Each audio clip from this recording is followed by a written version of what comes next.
నీవు లేకుండా నేనుండలేను. నాకున్నవన్నీ నీవే యేసయ్యా. నీవు లేకుండా నేనుండలేను. నాకున్నవన్నీ నీవే యేసయ్యా. నా ప్రాణమా, నా ధ్యానమా, నా ఊపిరి నీవే యేసయ్యా. నా ప్రాణమా, నా ధ్యానమా, నా ఊపిరి నీవే యేసయ్యా. నీవు లేకుండా నేనుండలేను. నాకున్నవన్నీ నీవే యేసయ్యా.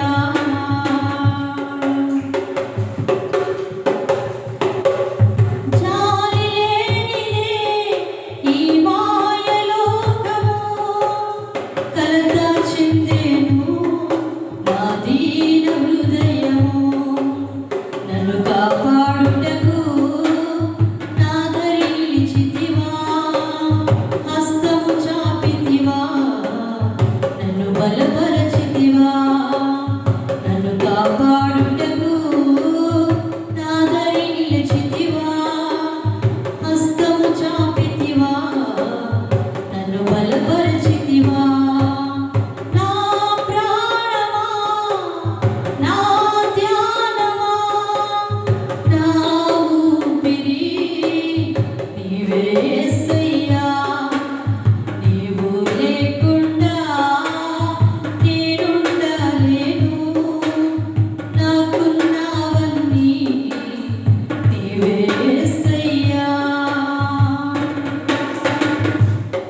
నన్ను ప్రేమించేవారు ఎందరు ఉన్నను, అంతము వరకు నాతో ఉండరు.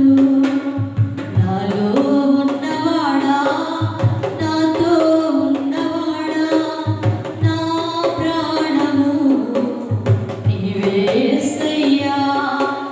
నాలో ఉన్నవాడా, నాతో ఉన్నవాడా, నా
నీవేసయ్యా మాకున్నవన్నీ నీవేసయ్యా.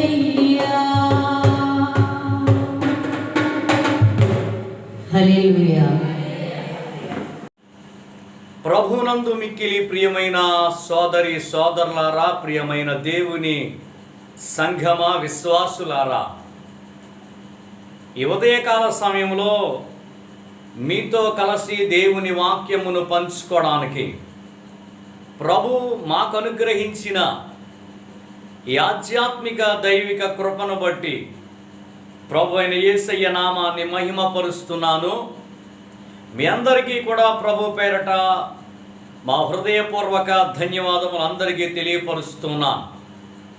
మా యేసుక్రీస్తు సువార్త సంఘ ఆధ్వర్యములో వెలువడుచున్న ఈ దైవ సందేశాలను విని ఆత్మీయంగా పురోభివృద్ధి సాధిస్తున్నారని ఆశిస్తూ ఈ ఉదయకాల సమయంలో దేవుని వాక్యమును మీకు అందించడానికి ప్రభు ఇచ్చిన ఆత్మ ప్రేరణతో ఈ కార్యక్రమాన్ని ప్రారంభిస్తున్నాం.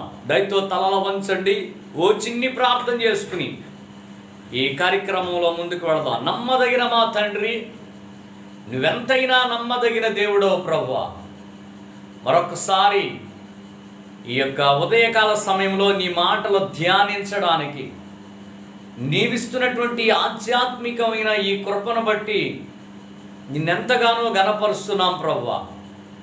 సర్వశక్తిగల దేవుడవు నీవే మాతో మాట్లాడుతూ మమ్మల్ని నడిపిస్తున్నందు విధానానికే వందనాలు. ఈ సమయంలో నీ గ్రంథములో నుండి కొన్ని మాటలు చదివి ధ్యానించడానికి నీ కృప మాకు అనుగ్రహించమని ప్రార్థన. అయ్యా, వినువారెల్లరి హృదయాలలో ఈ వాక్యమును పదిలముగా భద్రపరచమని ప్రార్థిస్తున్నాను. కృప తోడుగా ఉంచండి. నీ పక్షముగా నీ దీన సేవకుడు చేస్తున్న ఈ చిరు ప్రయత్నాన్ని నీవే ఆశీర్వదించి అనేకులకు ప్రయోజనకరంగా ఉంచమని యేసుక్రీస్తు ఘనమైన నామములో ప్రార్థించుచున్నాము. ఆమేన్. దేవునికే మహిమ కలుగునుగాక. ప్రియులారా, గత దైవ సందేశాల్లో పెండ్లి విందుకు వెళ్ళుదము అనే వాక్యాన్ని వివరించడానికి కృపించారు. పరమగీత గ్రంథములో నా ప్రియుడు నన్ను విందుశాలకు తోడుకొని వెళ్ళెను అనే ఆ దైవికమైనటువంటి వాక్యమును జ్ఞాపకం చేస్తూ, విందుశాలకు వెళ్ళాలి అంటే ఏమి అవసరమో మనం చెప్పుకున్నాం. పెండ్లి వస్త్రం ఉందా అని ఓ దైవికమైన కోణంలో దేవుని వాక్యమును ధ్యానించాం. అయితే ఈరోజు దానిని కాస్తంత కొనసాగింపుగా మరొక దైవ సందేశమును మీ ముందుంచే ప్రయత్నం. విందుశాలకు వెళ్ళడానికి అభ్యంతరాలు, వ్యాపారమని, వ్యవసాయమని, వివాహమని, మూడు విషయాలు గత సందర్భంలో జ్ఞాపకం చేశారు. పెండ్లి విందుకు వెళ్ళాలంటే పెండ్లి వస్త్రం ధరించాలని, పెండ్లి వస్త్రం కావాలంటే ముందుగా బావి నొద్దకు వెళ్ళి స్నానం చేసి పాతవి విడిచి ఒక నూతన వస్త్రాలతో విందుశాలకు వెళ్ళాలని దైవికమైన వాక్యమును గతంలో మనం ధ్యానించడానికి దేవుడిచ్చిన కృపను బట్టి ప్రభుని స్తుతిస్తున్నాను. ఈరోజు మరొక దైవ వాక్యమును ధ్యానించి ముందుకు వెళదాం. దయతో మీ బైబిల్ తెరిస్తే మొదటి సమూయేలు గ్రంథం 9వ అధ్యాయము 19వ వచనము నుండి మనము 2-3 వాక్యాలు గనక చదవగలిగితే దేవుని వాక్యమును చదువుదాం. సమూయేలు సౌలుతో, నేనే దీర్ఘదర్శిని, ఉన్నతమైన స్థలమునకు నాకు ముందుగా వెళ్ళండి. నేడు మీరు నాతో కూడా భోజనము చేయవలెను. నీ మనస్సులో ఏమైతే ఉందో నీకు తెలియచేసి నిన్ను వెళ్ళనిచ్చేదను. 3 దినముల క్రింద తప్పిపోయిన నీ గార్ధాపములను గూర్చి విచారపడకుము, అవి దొరికినవి. ఇశ్రాయేలీయుల అభిష్టము ఎవని యందుంది? నీ యందును నీ తండ్రి ఇంటి వారి యందును గదా అనెను. అందుకు సౌలు, నేను బెన్యామీనుని కానా? నా గోత్రం ఇశ్రాయేలీయుల్లో స్వల్పమైనది కాదా? నా ఇంటి వారు గోత్రపింటి వారు అందరిలో అల్పులు కారా? నాతో ఇలాగు ఎందుకు పలుకుచున్నావు అనెను. అయితే ఆ మాట కాస్త బాగా చూడండి. అయితే సమూయేలు సౌలును అతని పనివానిని భోజనపు శాలలోనికి తోడుకొని పోయి పిలవబడిన దాదాపు 30 మందిలో ప్రధాన స్థలమందు వారిని కూర్చుండబెట్టి. చాలు. ప్రభు తన వాక్యముతో మాట్లాడునుగాక. ఈ పరిశుద్ధ గ్రంథములో ఈ పూట మనము ఓ చిన్ని వచనాన్ని జ్ఞాపకం చేస్తున్నాను. ఏమి అంటే అక్కడ రాయబడిన మాట మరొక్కసారి చదువుతున్నాను. సమూయేలు సౌలును అతని పనివానిని భోజనపు శాలలోనికి తోడుకొని పోయేను. చాలండి. ఈరోజు ప్రియమైన సోదరులారా, ఒక చిన్ని అంశం, చిన్ని మాట మీ మనసులో పెట్టడానికి. ఏమంటే, సౌలా నీకింత భాగ్యమా? సౌలా నీకింత భాగ్యమా? ఏమిటి సౌలుకున్న భాగ్యం ఏమిటి? 2-3 విషయాలు ఈ యొక్క విధి విధానాన్ని మనం జ్ఞాపకం చేసుకోగలిగితే, ఇజ్రాయేలీయులు ఒక రాజ్యముగా స్థాపించబడ్డారు. అందరికీ తెలిసిన విషయమే. సమూయేలు ఆనాటికి ఒక మంచి దీర్ఘదర్శిగా ఉన్నాడు. ఆయన శామ్యూల్ దైవ దర్శనాన్ని మరలా ప్రజలకు తీసుకొచ్చినటువంటి మహోన్నతమైన ఓ గొప్ప ప్రవక్త. అతడు పెద్దవాడైన తరువాత అతని మాటల్లో ఏదీ తప్పిపోలేదు. ఏది పలికితే అది అక్కడ నెరవేరింది, అది జరిగింది. ఇట్లాంటి పరిస్థితిలో సమూయేలు నద్దకు ఇజ్రాయేలీలందరూ వచ్చి, అయ్యా దైవజనుడా, బాగుంది, కానీ ఒక విషయం మీకు విన్నవిస్తున్నాం. సర్వలోక మర్యాద చొప్పున మాకు ఒక రాజు కావాలి అని కోరుకున్నారు వాళ్ళు. బాధ కలిగింది శామ్యూల్కి. ఏమిటి రాజా? దేవుని దగ్గరికి వెళ్ళి అడిగాడు, ప్రభువా ఏమిటి వెళ్ళాలంటున్నారంటే, వాళ్ళు అడిగారు కాబట్టి ఓ రాజుని ఏర్పాటు చేసి అన్నాడు ఆయన. తర్వాత వాళ్ళ బాధలు వాళ్ళే పడతారు. రేపు పొద్దున్న ఇట్లాంటి వాడు రాజు అయ్యాడు ఏంట్రా బాబు అని ఏడుస్తారు వాళ్ళు. మీ పిల్లల్ని రథం ముందు పరిగెట్టేలా చేస్తాడో, మీ యొక్క ఆడపిల్లల్ని తన ఇంట్లో భోజనం వండేవారిగా కిచెన్లో వాళ్ళు ఉంటారో చాలా కష్టంగా ఉంటుందని చెప్పంటే, ఏదైనా పర్వాలేదు మాకు రాజు కావాలి. ఫిలిష్తీయులకు ఉన్నారు, అమాలేకీలకి, హిత్తీలకి, యెబూసీలకి, ఇలా చుట్టూ ఉన్న 7 అన్య జనాంగానికి రాజున్నాడు, మాకే లేడు అని ప్రారంభించారు. వారి యొక్క బాధ తద్వారా దేవునికి బాధ కలిగిన, సమూయేలుకి ఇంకా బాధ కలిగిన, చివరికి ఓ రాజును నియమించడానికి దైవ ప్రణాళిక దేవుడు ఏర్పాటు చేసుకున్నాడు. రేపు ఈ సమయానికి ఒక ఆయన వస్తాడండి, శామ్యూల్ గారు మీ దగ్గరికి, ఆయన్ని రాజుగా నియమించమని దేవుడు చెప్పాడు. ఈ లోపల మన సోదరుడు సౌలు అనే ఆయన కోసం ఒక్క మాట చదువుదాం. 9వ అధ్యాయం 2వ వచనం అండి. అదే మొదటి సమూయేలు. మొదటి నుంచి చదవండి. అఫ్యాకు పుట్టిన బెకోరతు కుమారుడైన సెరారాకు జననమైన అబీయేలు కుమారుడగు కీషు అను ఒక బెన్యామీనుడు. కీషు అనే ఒక బెన్యామీనుండెను. అతనికి సౌలు అను ఒక కుమారుడుండెను. మరలా అతనికి కీషు అను బెన్యామీనుడు అక్కడ ఉండెను. కీషు భాగ్యవంతుడు. కీషు భాగ్యవంతుడగు ఒక బెన్యామీనుడు. దేవునికి స్తోత్రం కలుగునుగాక. మీరు వింటున్నారా ప్రియులారా? ఈ కీషు సౌలు యొక్క తండ్రి, బెన్యామీను గోత్రానికి చెందినటువంటి ఈయన అబియేలు అనే తండ్రికి జన్మించినటువంటి కీషు, ఇతను భాగ్యవంతుడు అని రాయబడి ఉంది. దైవికంగా మనం ఒకసారి ఆలోచిస్తే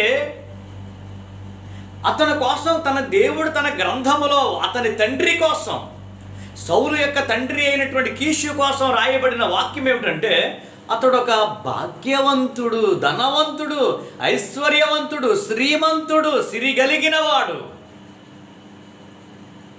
ఆలోచించండి, భాగ్యవంతుడు. దేవుని వాక్య ప్రకారంగా ఎవరు భాగ్యవంతులో మరొక దైవ సందేశంలో ఆ విషయాన్ని మీకు తెలియపరచని ఆశపడుతున్నాను. ఎవరు దైవికంగా పరిశుద్ధ గ్రంథము ద్వారా ఎవరు భాగ్యవంతులు అన్నది మరొక దైవ సందేశాన్ని మనం విందాం. ఈ పూటకి సౌలా నీకింత భాగ్యమా? ఈ భాగ్యవంతుని యొక్క కుమారుడైనటువంటి సౌలు తన తండ్రి యొక్క గాడిదలు ఎక్కడికో పారిపోతే గాడిదలు వెతకడానికి బయలుదేరారు. ఇతను తన పనివాడు. ఆయా ప్రాంతాలు వెతికితే గాడిదలు దొరకలేదు. కొన్ని 3-4 అయిపోతున్నాయి, దినాలు అవుతున్నాయి. ఈ లోపల సౌలు అన్నాడు, రే మన దగ్గర గాడిదలు దొరకలేదు కానీ మన దగ్గర ఉన్నది అయిపోయినాయిగా, మా నాన్నగారు మన కోసం బాధపడతారా, ఏమైపోయామని అనుకుంటారో, వెళ్ళిపోదాం. అప్పుడు పనివాడు అన్నాడో, మనం ఓ పని చేద్దాం, ఓ దైవజనుడి దగ్గరికి వెళ్దామండి, ఆయన ఏం చెప్తాడో నెరవేరది అని దైవజనుడి దగ్గరికి వెళ్ళడం ప్రారంభించారు. ఆ ఊరిలో కొంతమంది స్త్రీలు కన్యకలు కనిపించారట. అమ్మా, మాకిక్కడ దైవజనుడు ఇల్లు ఏది అంటే, అదిగోండి ఇప్పుడే వచ్చారు ఆయన అని ఆ ఇల్లు చూపించారు. ఈ లోపల సౌలు అడుగుతున్నారే, మనం దైవజనుడి దగ్గరికి వెళ్దామంటున్నా బాగానే ఉంది, ఆయనకి కానుక ఇవ్వడానికి మన దగ్గర ఏమీ లేదే. బెన్యామీను గోత్రికుడైన కీషు కుమారుడైనటువంటి కీషు భాగ్యవంతుడు. అట్లాంటి సౌలు గారి దగ్గర ఒక దైవజనుడికి, ఒక పాస్టర్ గారికి కానుక ఇవ్వడానికి ఏమీ లేదటండి. పనివాడు అన్నాడు, సార్ నా దగ్గర ఉందలండి, ఓ 1/4 తులము వెండి అన్నాడు. మీరు గమనిస్తున్నారా? భాగ్యవంతుని కుమారుడైన సౌలు దగ్గర వట్టి చేతులతో ఉన్నాడు ఆయన. పనివాడు దగ్గర 1/4 తులం వెండి ఉందండి. నేను మీకు మనవి చేస్తున్న చిన్న మాట ఏంటంటే, పనివాడు, పనిలో నిపుణత కలిగిన వాడు ఇప్పుడు ఎప్పుడు ఎప్పుడు ఎప్పుడు అతడు భాగ్యవంతుడే. దేవునికి స్తోత్రం చెబుతాం. పనిలో నిపుణత కలిగిన వాణిని చూచితివా, రాజుల ఎదుట నిలబడతారు వారు అన్నాడు ఆయన, సొలొమోను మహాజ్ఞాని. కాబట్టి నా ప్రియమైనటువంటి దేవుని పిల్లలారా, సౌలు దగ్గర ఏమీ లేదటండి. దైవజనుడికి కానుక ఇవ్వడానికి కూడా ఏమీ లేదట ఈ దగ్గర. పనివాడి దగ్గర ఉందండి. సరే, మొత్తం మీద వెళ్ళారు.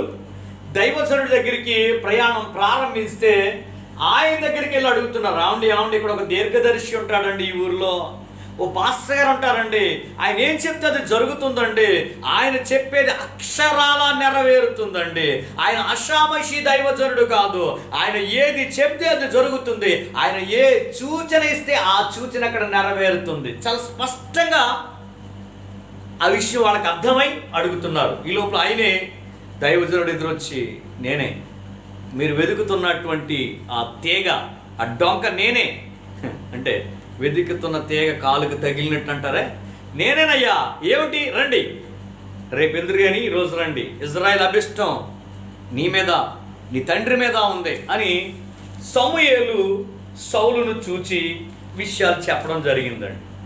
ఈ సమయంలో సౌలు ఏమంటున్నాడంటే, నేనా, పెద్ద గొప్ప ఏం కాదు కదా సార్, నేను చాలా అల్పుడండి.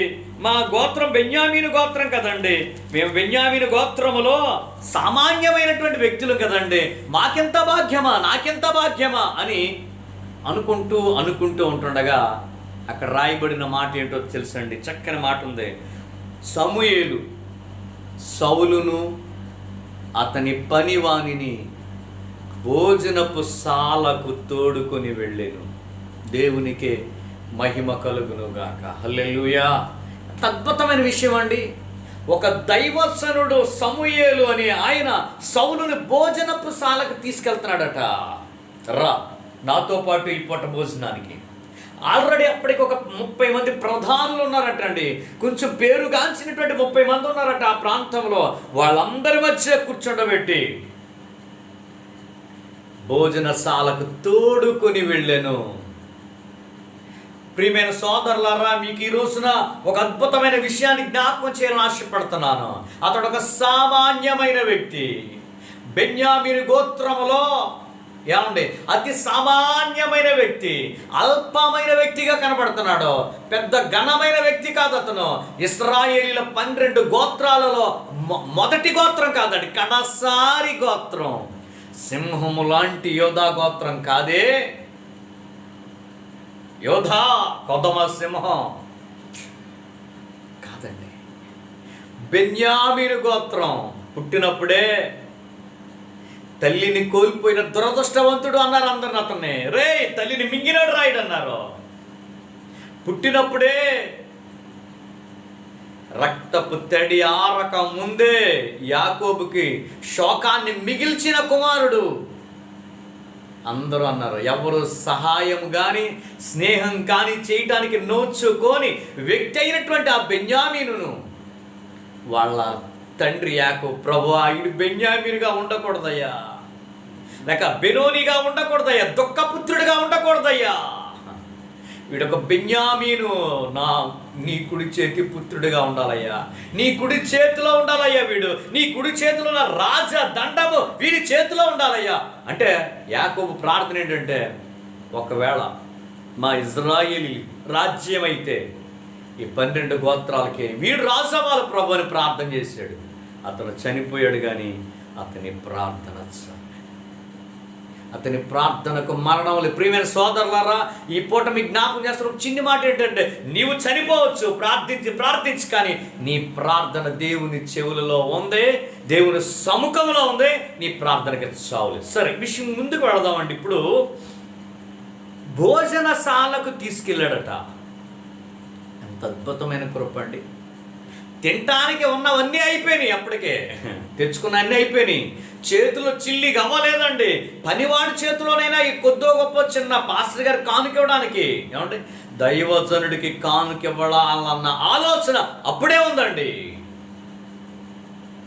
కొన్ని సందర్భాల్లో నేను దర్శించడానికి వెళ్ళేటప్పుడు చాలామంది పేద పరిస్థితిని బట్టి వచ్చిన దైవజనుడికి కానుక ఇవ్వలేని పరిస్థితి చాలామందిని కళ్ళారా చూశాను నేను. ఏం పర్వాలేదు, నువ్వు దిక్కుమాలుడు దరిద్రుడు అని నువ్వేం బాధపడాల్సిన పని లేదు. యేసయ్య నిన్ను సాక్షాత్తు సమూయేలు వలె నీ చేయి పట్టుకుని భోజనశాలకు తీసుకెళ్ళబోతున్నాడు. ఎంత అద్భుతమైన కృప అండి. చేతిలో ఏమీ లేని ఈ వ్యక్తిని భోజనశాలకు తీసుకెళ్తున్నాడండి. నా ప్రియమైన సోదరులారా, నా ప్రియమైనటువంటి క్రైస్తవ సంగమ, వచనకర్తతో చెబుతున్నాడు నా సమూయేలు, నేను నీకు ఇతని కోసం ఏదో ఉంచమన్నాను ప్రత్యేకమైనది. జబ్బ అతని పట్టురా, ఆ జబ్బ తెచ్చి అతని ముందు పెట్టమన్నాడు. శ్రేష్టమైన ఆహారం పెడుతున్నాడు అండి. ప్రియమైన సోదరులారా, ఈ పూట మీకు జ్ఞాపకం చేస్తున్నాను. మీ పేదవాళ్ళు అవ్వచ్చు, నిరుపేదలు అవ్వచ్చు, సాక్షాత్తు దైవజనుడు మీ ఇంటికి వస్తే కనీసం చిన్ని కానుక ఆయన చేతిలో పెట్టి దేవునిని ఆయనని సంతృప్తి పరచలేనంత పేద పరిస్థితి ఉండొచ్చు. నా దేవుడు నిన్ను అలా ఉంచాడు.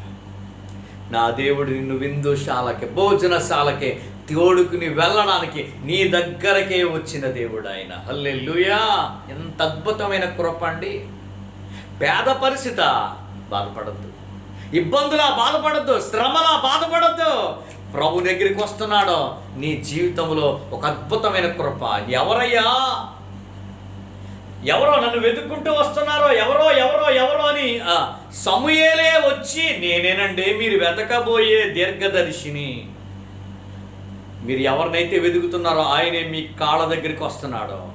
మీరు ఏ దేవుని కోసమైతే ఆక్రందన చేస్తున్నారో, ఏ ప్రభు కోసమైతే ఆక్రందన చేస్తున్నారో, మోక్షం ఇచ్చే దేవుడు ఎవరాని అన్వేషణ చేస్తున్నారో ఆయనే మానవుడిగా తన్ను తాను తగ్గించుకుని ఈ లోకానికి మానవునిగా వచ్చాడు. నిన్ను విందుశాలకు తీసుకెళ్లాలని, నీకు నిత్యత్వం ఇవ్వాలని, కాలం సమయం గంటలు లేని ఆ పరలోక రాజ్యమును నీ కొరకు సిద్ధము చేసి నిన్ను తీసుకెళ్ళడానికి నీ కాళ్ళ దగ్గరికి ఆయనే వచ్చాడు. చేర్చుకుంటావా?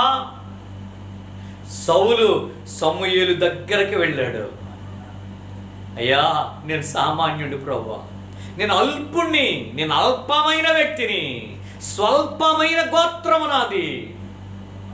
అవును, నువ్వు అల్పుడవే, నువ్వెందుకు పనికిరాని తోకవే, అందరూ నిన్ను తక్కువగా చూశారు, నువ్వు చాలా పేద పరిస్థితే, కానీ నా దేవుడు నిన్ను తక్కువగా చూడలేదు. హల్లెలూయా. నిన్ను విందుశాలకు తీసుకెళ్తున్నాడు, విందుశాలకు తోడుకెళ్తున్నాడు, శ్రేష్టమైన ఆహారం పెడుతున్నాడు, వచ్చిన కర్తతో జబ్బును అతనికి పెడుతున్నాడు. నీ కొరకు ఈ లోకానికి మానవునిగా వచ్చి చనిపోయి తిరిగి లేచి ఆయన నమ్ముకుంటానికి ద్వారమును తెరచి ఆయన కృపలో నమ్మకంగా ఉంటే పరిశుద్ధాత్మను నీ కొరకు ఈ లోకానికి పంపించి పరిశుద్ధాత్మగా నీలో సంచారం చేసి ఆయన ఏం చేసాడో తెలుసండి, నీకు శ్రేష్టమైన వాక్యపు భోజనం పెడుతున్నాడు. దేవునికి స్తోత్రం చెబుదామండి. హల్లెలూయా. అయితే ప్రియమైన సోదరి సోదరులారా, ఈ సందర్భంగా మనం జ్ఞాపకం చేస్తున్నటువంటి ఒక 2 ప్రాముఖ్యమైన విషయాలు మీ ముందు ఉంచాలని ఆశపడుతున్నాను. సౌలా, నీకెంత భాగ్యమా, సౌలా నీకెంత భాగ్యమా. ఏమిటి సౌలుకున్న భాగ్యం ఏమిటి? ఒక్క 2 విషయాలు ఈ పూట మీ మనస్సులో ఉంచడానికి దేవుని యొక్క వాక్యంలో నుంచి ఒక 2 మాటలు మనం చదివి కాస్త ముందుకు వెళ్దాం. మొదటి సమూయేలు గ్రంథం, అదే మొదటి సమూయేలు గ్రంథం 9వ అధ్యాయము. సార్ చూస్తారా? 26వ వచనం చదవండి ఒకసారి, లేక 26వ వచనం అండి. మొదటి సమూయేలు గ్రంథం 9వ అధ్యాయము 26వ వచనం. మరుసటి రోజున మరునాడు తెల్లవారిన తర్వాత సమూయేలు మిద్దె మీదనున్న సౌలును పిలిచి, నేను నిన్ను సాగనంపుటకై లెమ్ము అని చెప్పగా అతడు లేచెను. చాలు, దేవునికి స్తోత్రం చెబుదామండి. ఇప్పుడు ఆ రాత్రి భోజనం పెట్టాడు, మిద్దె మీద తీసుకెళ్ళాడట, ఎత్తైన అనుభవంలోనికి తీసుకెళ్ళాడట. దానిని మీకు అర్థం కావడానికి మిద్దె మీద నుంచి దేగాకు అనే ఓ దైవ సందేశంలో ఈ విషయాలన్నీ వివరించడం జరిగింది. ఒకవేళ మీకేమైనా ఆ వాక్యం వినాలంటే మన ఛానల్లో ఉన్న ఆ వాక్యాన్ని వినండి. దేగాకు అనే వాక్యమును మీకు ఇంతకు ముందే వివరించడం జరిగింది. ఆ విషయాలు మీరు చూస్తే మీకు అర్థం అవుతుంది. సరే, ఇప్పుడు ఏమిటంటే సౌలు భోజనానికి తీసుకెళ్ళాడు, భోజనం పెట్టాడు, తన పనివాణిని కూడా భోజనం పెట్టి అయిపోయిన తర్వాత రాత్రి అంతా మాట్లాడిన తర్వాత తెల్లారిన తర్వాత అంటున్నాడు, సౌలా లే, నేను నిన్ను సాగనంపుదును. దేవునికి మంచి స్తోత్రం చెప్తారా?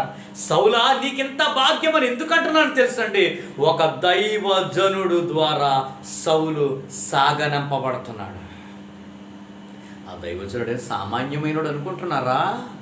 అతని మాటలలో ఏది తప్పిపోదు. దైవ దర్శనాన్ని మరలా ప్రజలకు చూపించిన వాడు, దేవుని యొక్క వాక్యమును, దేవుని యొక్క రాజ్య పరిస్థితిని, రాజ్య పరిపాలన పద్ధతిని వ్రాసినవాడు. అట్లాంటి ఆయన ఏమండి చక్కగా లేపుతున్నాడు. లేనన్నా సౌలా, నువ్వు అల్పమైనడు అనుకుంటున్నావు? లేదు, ప్రధానులతో, తన ప్రజల ప్రధానులతో నిన్ను కూర్చుండబెట్టడానికి, నీవే ఒక ప్రధానిగా ఉండడానికి, నీవే ఒక రాజుగా ఉండడానికి నిన్ను అంచెయి పట్టుకి పైకి లేవనెత్తుతున్నాడు. పెంట కుప్పల మీద నుంచి బేదలను పైకి లేవనెత్తుననే వాక్య ప్రకారంగా సౌలును పైకి లేపాడండి. ఎంత కృపండి! ఎంత కృప! సౌలు చరిత్రను మనము ఆ ఒక్కసారి జ్ఞాపకం చేసుకుంటే చాలా అద్భుతంగా అనిపిస్తుంది నాకు. ఎందుకంటే ఎంత కృప అతనికి దొరికిందండి. సమూయేలు ప్రవక్త సాగనంపుతున్నాడంట. సమూయేలు సౌలు దగ్గరికి వచ్చి లేపి, లే లే లే చాలు పండుకున్నదే, లే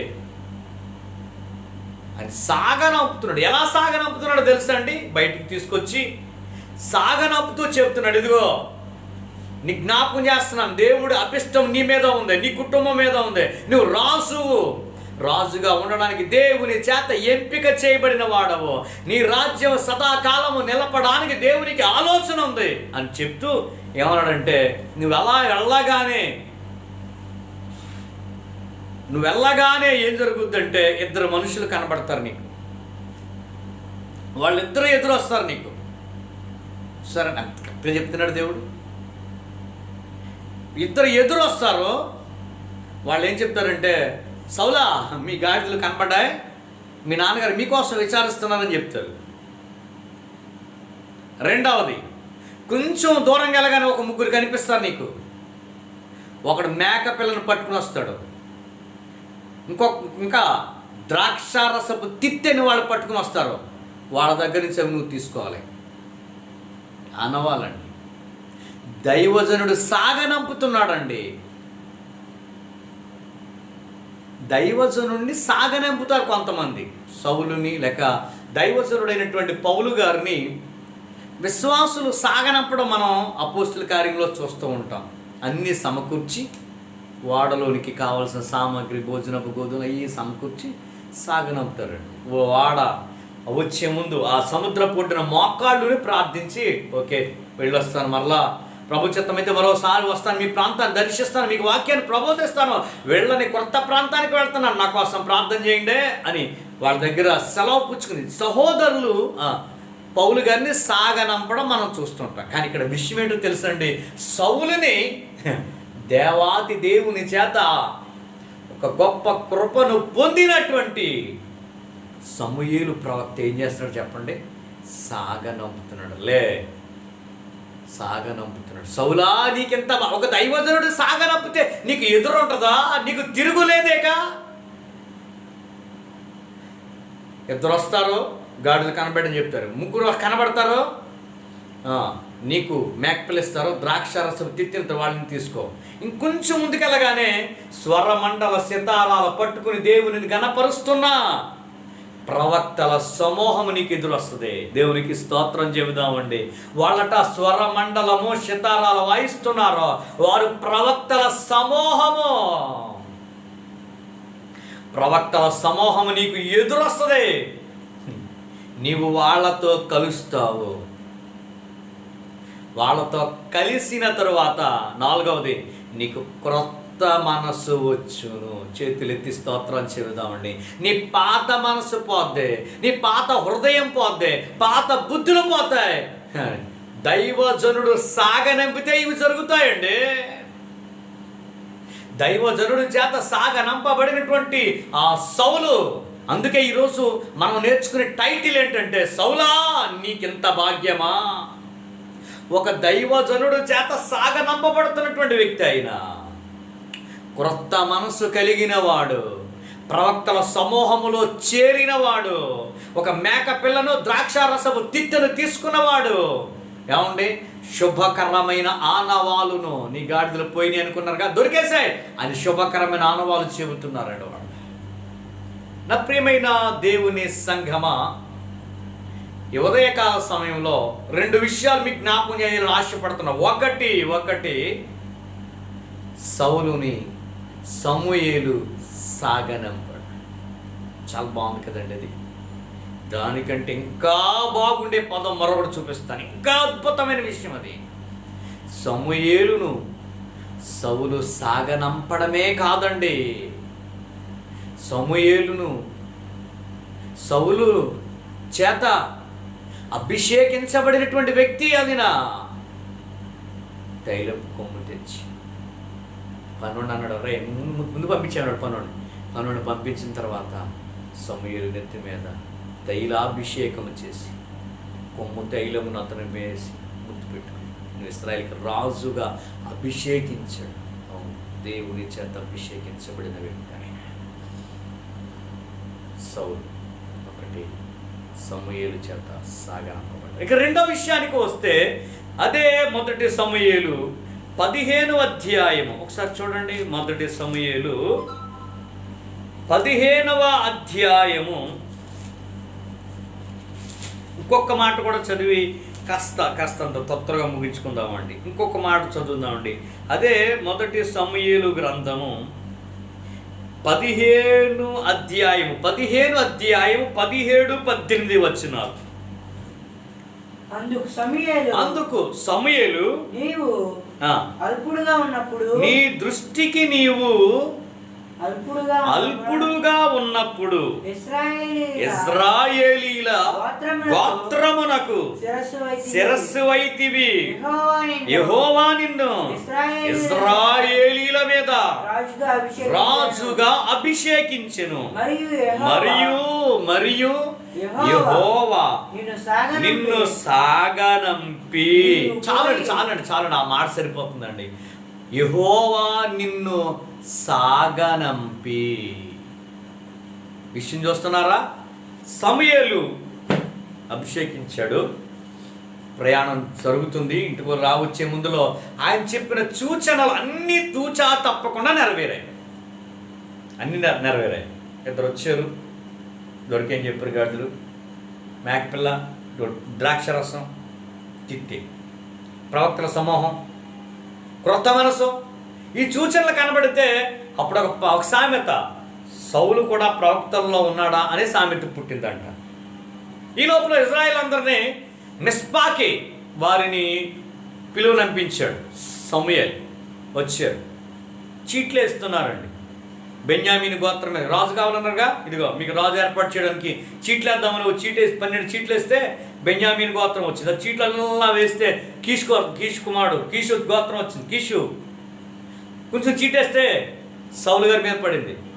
ఏడి సౌలు కనబట్టలేదండి. ఈయన ఎక్కడున్నాడు మన సౌలు గారు అంటే సామాన్లో దాక్కున్నాడంట. బాబోయ్, నేను చాలా అల్పుడిని, నేనేం ఘనమైన వ్యక్తిని కాదు. అలా చెప్పాలంటే గాడిదను కూడా పారిపోతే కనుక్కోలేనుండి, పాస్టర్ గారికి కానుక ఇవ్వడానికి కూడా నా దగ్గర ఏమి వ్యక్తిని బెబ్బెబ్బే అని సామాన్లో. ఏడి సమూయేలు అడుగుతున్నాడు, ఏడి మన సౌలు గారు ఏరి అని. ఒకసారి చూస్తే కనబట్టలేదు. దేవుడు అన్నాడు, ప్రభువా మా సౌలు గారు ఎక్కడున్నారు ప్రభు అంటే దేవుడు అన్నాడంట, సామాన్లో దాక్కున్నాడు గురువుగారు అన్నాడు. వెంటనే సామాన్ల దగ్గరికి వెళ్ళి చూస్తే అందులో ఉన్నాడండి. బయటికి తీసుకొస్తున్నారు. అందరి భుజములు కంటే అతని భుజం ఎత్తుగా ఉన్నాయి. సమూయేలు అందరూ అంటాడు, ఇదిగో ఇతడే మీకు రాసు, ఈ రాజే మిమ్మల్ని పరిపాలన చేస్తాడు అనగానే అక్కడ ఉన్న వాళ్ళందరూ సౌలు చిరంజీవి యగునుగా కానీ కేకలేదు మొదలుపెట్టి మొత్తానికి రాజుగా కూర్చుండబెట్టాడు. ఏమండి, ఒక అల్పమైన గోత్రికుణ్ణి గొప్పవానిగా చేశారు. ప్రియమైన సోదరులారా, నువ్వు సామాన్యుడు అని అనుకుంటున్నావేమో. సామాన్యమైన వ్యక్తిగా ఉన్న నీవు దేవుని చిత్తములో ఉంటే, దేవుని ఏర్పాటులో ఉంటే, దేవుని అభిషేకం కిందకు వస్తే, నీతిని ప్రేమిస్తే, దుర్నీతిని ద్వేషిస్తే నీ తోటి వారి కంటే హెచ్చగునట్లుగా ఆనంద తైలముతో అభిషేకిస్తాడని తన గ్రంథములో దేవుడు రాయించాడు. ప్రియ స్నేహితులారా, వింటున్నారా? రాజయ్యాడు, పరిపాలన బాగా సాగుతుంది. ఓ రోజున దేవుడు పిలిచి, నువ్వు ప్రాంతానికి వెళ్ళి మనందరినీ సర్వనాశనం చేసిరా. 15వ అధ్యాయం 1-2 వచనాలు చదివితే అదే సమూయేలు గ్రంథం 15వ అధ్యాయం 1-2 వచనాలు.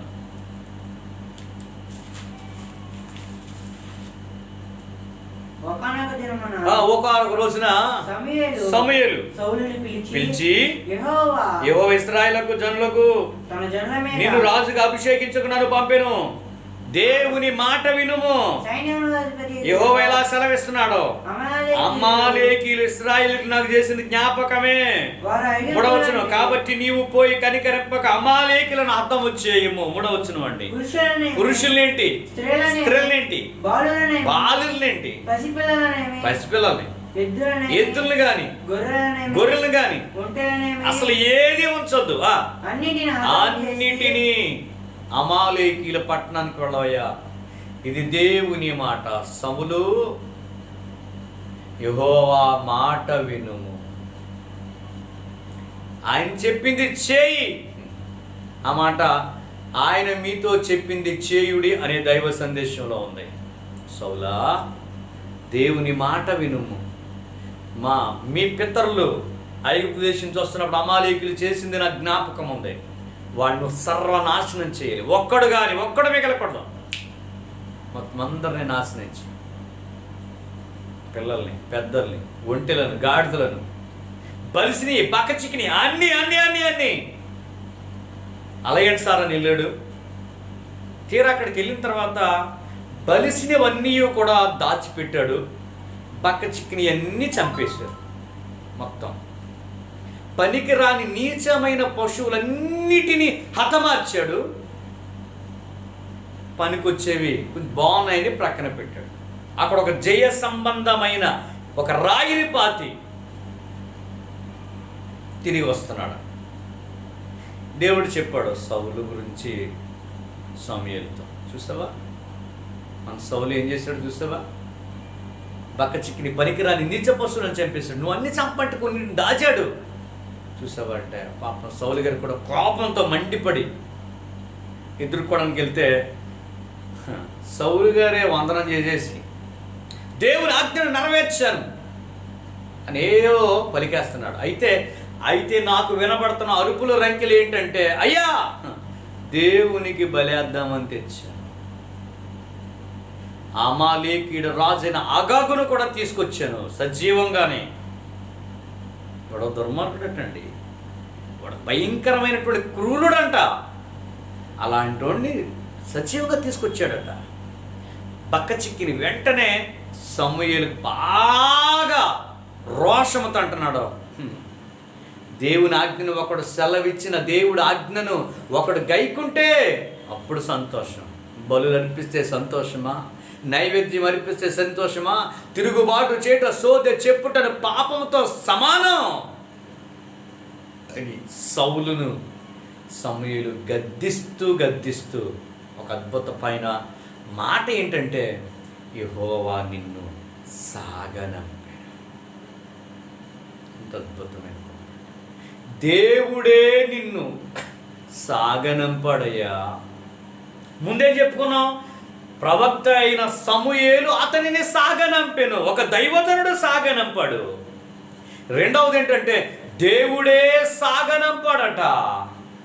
దేవుడే వెళ్ళ యుద్ధానికి, జయము నీదే, నీకు వాటమి రాదు, ఏ శత్రువు నీ ముందు నిలబడడు, ఏ శత్రువు నీ ముందు నిలబడడానికి ధైర్యము చాలదు. వెళ్ళా, దేవుడే సెలవిచ్చి పంపుతున్నాడు. అక్కడ రాయబడిన మాట చాలా అద్భుతంగా నాకు భలే అనిపించింది. ప్రభువా నువ్వు సాగనంపితే చాలయ్యా అని ప్రార్థన చేయడం ప్రారంభించి, ఎక్కడికి వెళ్ళినా నువ్వు సాగనంపాలి ప్రభువా, నువ్వు నన్ను సాగనంపితే విజయోత్సవంతో తిరిగి వస్తాను, నువ్వు సాగనంపితే శత్రు గుండెలను చీలుస్తానయ్యా, నువ్వు సాగనంపితే అవమానం నాకు రాదు, నువ్వు సాగనంపితే విజయోత్సవముతో ఊరేగించు దేవా నీకు స్తోత్రం, నీవు నన్ను సాగనంపాలి ప్రభు అని బయటకు వచ్చే ప్రతి సందర్భంలో ప్రార్థిస్తూ ఉంటాను. ప్రియమైన దేవుని సంఘమా, విశ్వాసులారా, మీరు ఆలకిస్తున్నారా ఈ మాటలో? సౌలుని దైవజనుడు సాగనంపడమే కాదండి, భోజనశాలలోనికి తీసుకెళ్ళినటువంటి సమూయేలు,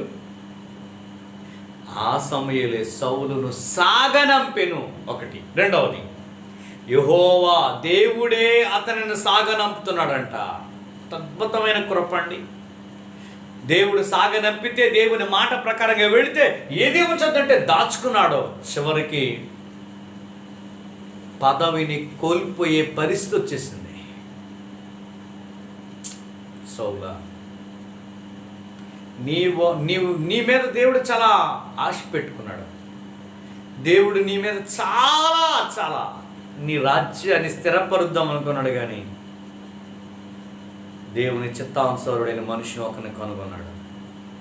నీ రాజ్యం అతని చేతిలో వెళ్ళిపోద్ది, నీ రాజ్యం నీకుండదు.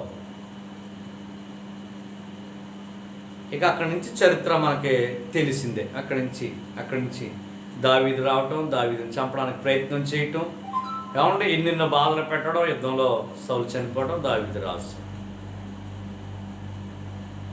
కాబట్టి నా ప్రియమైన స్నేహితులారా, దేవుని సేవకుడైన సమూయేలు చే సాగనంపబడిన వ్యక్తి, దేవుని చేతే సాగనంపబడినటువంటి వ్యక్తి సౌలు చివరికి ఏమయ్యాడంటే దేవుని కృపకు దూరం అయిపోయాడంట. దేవుడు అంటాడు ఆ పదం. దేవుడే ఒక సందర్భంలో దావీదుతో అంటాడు, నీకు కుమారుని ఇస్తాను, ఆ కుమారుడికి నేను తండ్రిగా ఉంటాను. ఆ కుమారుడికి సౌలుకి నా కృప దూరమైనట్టుగా ఆ కుమారుడికి నా కృపను దూరం చేయి.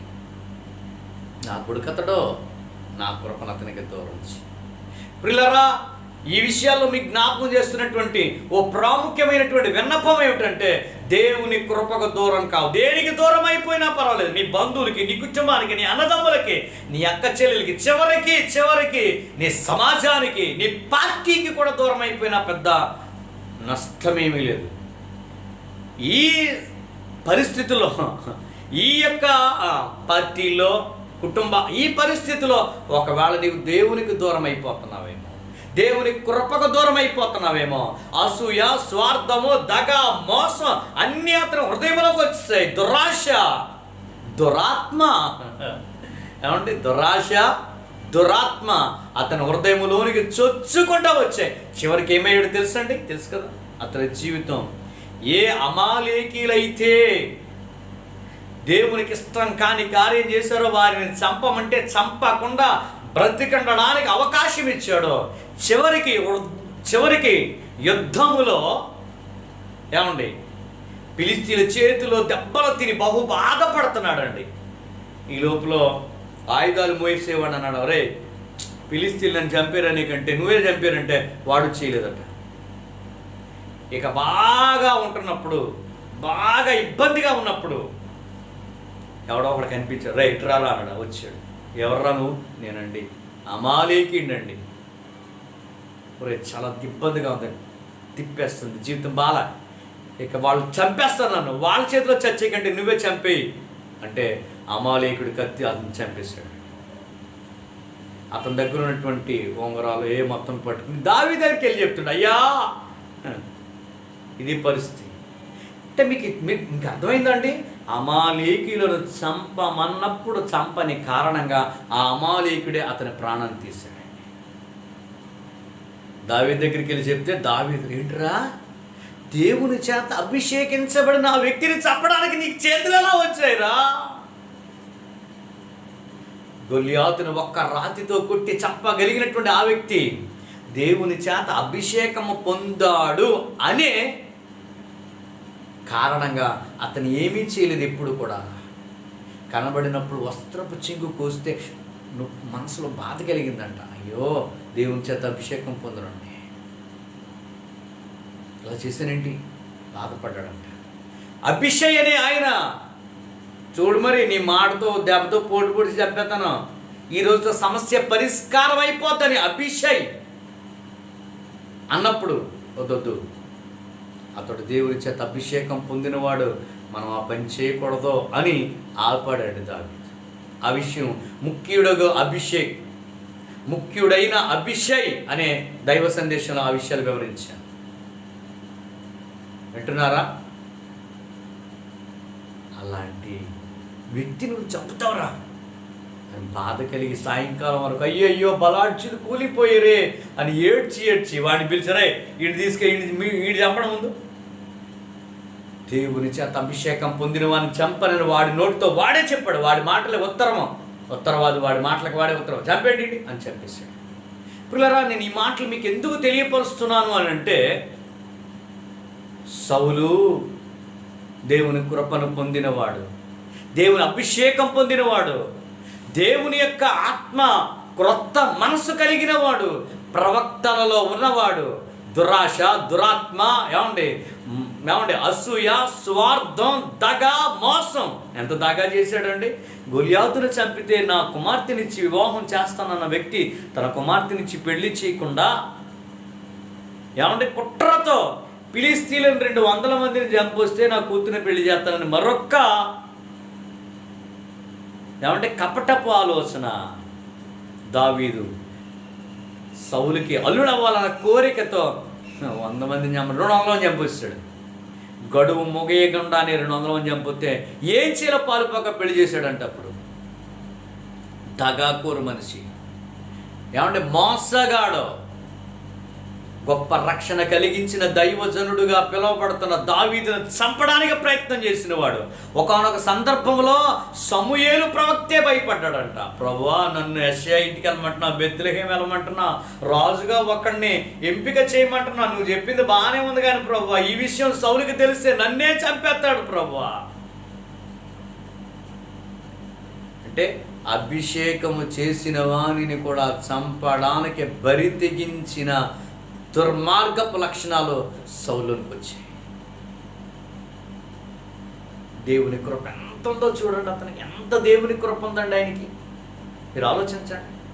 దేవుని యొక్క ప్రవక్త అయిన సమూయేలుతో సాగనంపబడిన వ్యక్తి, యెహోవా చేత సాగనంపబడిన వ్యక్తి కృపకు దూరం అయిపోయి ఈరోజు మీకు ఈ యొక్క దైవ సందేశం ద్వారా మీకు వినిపిస్తున్న ఓ చిన్న హెచ్చరిక ఏంటంటే, పౌలయ్య గారు ఒక సందర్భంలో అంటాడు, ఆయన కృపను వ్యర్థం చేసుకోవద్దు. చాలా జాగ్రత్తగా ఉండండి. దేవుడు మనకిచ్చిన కొరింథీ పత్రికలో దైవజనుడైన పౌలు గారు అంటారు, దేవుని కృపను వ్యర్థం చేసుకోవద్దు. దేవుని కృప నీ కళ్ళ ముందు ఉంచుకో, దేవుని కృప నీ హృదయంలో ఉంచుకో. ఆయన కృప ఇంతవరకు నిన్ను కాపాడింది. ఆయన కృప నిన్ను ఆయన సముఖంలోనికి పిలిచింది. అతి పరిశుద్ధ స్థలానికి మధ్యలో ఉన్న తెరను చెప్పి ఆ ప్రత్యక్ష గుడారములో కరుణాపీఠం మీద కూర్చున్న పరమ తండ్రిని కళ్ళారా చూడడానికి అవకాశం దొరికింది.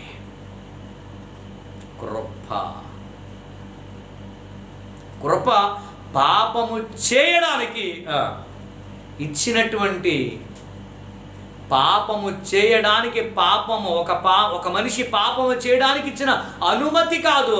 ఆ పాపములో ఉన్న వ్యక్తి పరిశుద్ధపరచబడడానికి, దేవునికి మనకి మధ్యలో అనుసంధానం చేయడానికి అద్భుతమైన కృప. కృప ఉంది కదా అని, ఇది కృపాకాలము కదా అనుకుని పాపములో ఉంటావా? దాన్నే కృపను వ్యర్థం చేయొద్దు అంటున్నాను. నా ప్రియ స్నేహితులారా, కృపను సౌలు వ్యర్థం చేసుకున్నాడు, కృపకు దూరం అయ్యాడు. అందుకే ఈ పూట మీకు జ్ఞాపకం చేస్తున్నాను, సౌలా నీకెంత భాగ్యమా, ఒక దైవజనుడితో సాగనంపబడే భాగ్యమును పొందుకున్నావయ్యా. దేవుని చేత సాగనంపబడే ఒక అద్భుతమైన భాగ్యాన్ని పొందుకున్నావయ్యా. నీకు ఎదురు ఉండదని, నీకు తిరుగు లేదని, నీ యొక్క ఆయుధములు అద్భుతంగా పనిచేస్తాయని దేవుడు నిన్ను ఆశించి శత్రువులను చీల్చి దేవుని ప్రజానికాన్ని, చిన్ని రాజ్యాన్ని పెద్ద రాజ్యముగా చేసి దేవుని కృపలో దేవుని పేరు నిలబెడతావని ఆశపడ్డాడు ఆయన. దేవుని ఆశ నెరవేరుస్తావా? నీకు గొప్ప రక్షణ ఇచ్చి, నీకు పరిశుద్ధాత్మనిచ్చి, పరిశుద్ధాత్మ అభిషేకముతో నిన్ను అభిషేకించి తన రాజ్యములో నిన్ను చేర్చుకోవాలని ఆయన పెండ్లి కుమార్తెగా, ఆయన వధువు సంఘముగా ఆయన ప్రక్కన కూర్చోబెట్టుకుని నీ కొరకు ప్రదానము చేయడానికి పరిశుద్ధాత్మనిచ్చి, పరిశుద్ధాత్మతో ప్రదానం చేసి నిన్ను ఆయన దగ్గరకు చేర్చుకోవడానికి ప్రయత్నం చేస్తుంటే, నీ కొరకు బంగారపు లోకం, పరలోక పట్టణాన్ని సిద్ధపరుస్తుంటే, అయ్యో కృపకు దూరం అయిపోతావా సోదరుడా? ఒకవేళ సౌలు వలె దురాశతో, ఏమంటే దురాత్మతో, పాపేచ్ఛలతో, పాపపు స్వభావంతో, ఒకవేళ దుర్మార్గపు జీవితంతో దేవునికి దూరం అయిపోతున్నావేమో. జాగ్రత్తగా పడదాం. లేదు, దేవునికి దూరం అవ్వదు. దినము ఈ చివరి కాలంలో దినము దేవునికి దగ్గరగా అయిపోదాం, దేవునికి సమీపంగా చేరదాం, దేవుని కృపకు సమీపంగా వెళ్దాం, దేవుని ఆత్మ ప్రత్యక్షతకు ఇంకా ముందుకు వెళ్దాం. దేవుని పరిశుద్ధాత్మ ద్వారా దేవుడిస్తున్న దైవీకమైనటువంటి కృపలో ముందుకు వెళ్ళండి. కృపను వ్యర్థం చేయొద్దు, కృపను దూరం చేసుకోవద్దు. సౌలా, నీకెంత భాగ్యం ఇచ్చిన తరువాత దేవుని కృపకు దూరం అయిపోతావా? మీ అందరికీ ప్రభు పేరట ఒక మనవి చేస్తున్నాను, దేవుని కృపకు దూరం అవ్వద్దు. సౌలు దేవుని కృపకు దూరం అయిపోయి నీచంగా అతడు మరణించాడండి. అతడు ఒక గొప్ప రాజు, ఇంకా చెప్పాలంటే మంచి మనస్సు కలిగిన వాడేనండి. అతడు రాజుగా అభిషేకించబడతాడు. కొంతమంది ఈ పనికిమాలుడు మమ్మల్ని ఏం పరిపాలన చేస్తాడో అన్నారట. జయం వచ్చిన తర్వాత కొంతమంది అన్నారండి, ఇందాక మనల్ని ఎవరో పనికి మనోళ్ళు అన్నారండి ఇక్కడ మనల్ని, వాళ్ళని తీసుకురండి చంపేద్దాం అంటే, అప్పుడు అంటాడు ఎందుకు వచ్చిందిలేండి, దేవుడు గొప్ప రక్షణ మనకి కలిగించిన తర్వాత ఈ రోజున అలాంటి మనోళ్ళని మనం చంపుకోవడం న్యాయం కాదు కదా, ఎందుకు బ్రతకనే ఉండని. ఎంత మంచి మనసు అండి. ఆ వచ్చిన చదివితే అయ్యో అవే సౌలుకి ఎంత మంచి మనసు ఉందా, తనను పనికి మాలిన వాడు అన్న వాళ్ళను కూడా క్షమించినటువంటి మంచి మనస్సు కలిగిన వాడండి. అట్లాంటి మంచి మనస్సు కలిగినటువంటి సౌలు చివరికి అసూయతో, స్వార్థముతో, తగ మోసముతో, శరీర కార్యాలతో దేవుని కృపకు దూరం అయిపోయాడు. ఈరోజు నువ్వు దూరం అవ్వద్దు, దేవునికి దూరం అవ్వద్దు, దేవుని కృపను వ్యర్థం చేసుకోవద్దు. దేవుని కృపలో నిత్యత్వంలో చేరే వరకు నమ్మకంగా ఉండండి. దేవుడు అలాంటి కృప మీకు దయచేయునుగాక. ఆమె ప్రార్థన చేద్దాం. తలలో వంచండి. నమ్మదగిన తండ్రికి మీ మనస్ఫూర్తిగా ఓ చిన్న ప్రార్థన చేయండి. ప్రభువా, సౌలట నీ కృపకు దూరం అయ్యాడట, నేను అలా ఉండను ప్రభువా, నీ కృపలో వర్ధిల్లుతాను, నీ కృపలో కొనసాగుతాను, నీకెప్పుడు దూరంగా ఉండను. అందరూ దూరమైన, అనేకులు దూరమైన, పరిస్థితులు నాకు దూరమైన, నాకు రావాల్సినటువంటి లాభాలన్నీ దూరమైన, మనుషులు దూరమైన, పార్టీలు దూరమైన, ప్రజలు దూరమైన, అన్నింటికీ నేను దూరంగా ఉండి నీకు దగ్గరగా ఉంటానని ఓ మాట ప్రభుతో చెప్పండి. ప్రభు మిమ్ములను తన కృపతో ఆవరించునుగాక, తన కృపతో నడిపించునుగాక, కృపను మీపై విస్తారముగా కుమరించునుగాక. ఆయన కృప ఉంటే ప్రతికూలమైన పరిస్థితులు కనుమరుగైపో. ఆయన కృపలో వెళ్దామా? ప్రభు సహాయం చేయనుగాక. నమ్మదగిన తండ్రి, మరొకసారి నీ పాసందికి వచ్చాం. ఈ పూట కొద్ది నిమిషాలు నీ మాటలు వినే ధన్యకరమైన కృపించారు. సౌలా నీకింత భాగ్యమనే చిన్ని దైవిక సందేశాన్ని వినే కృపించావు.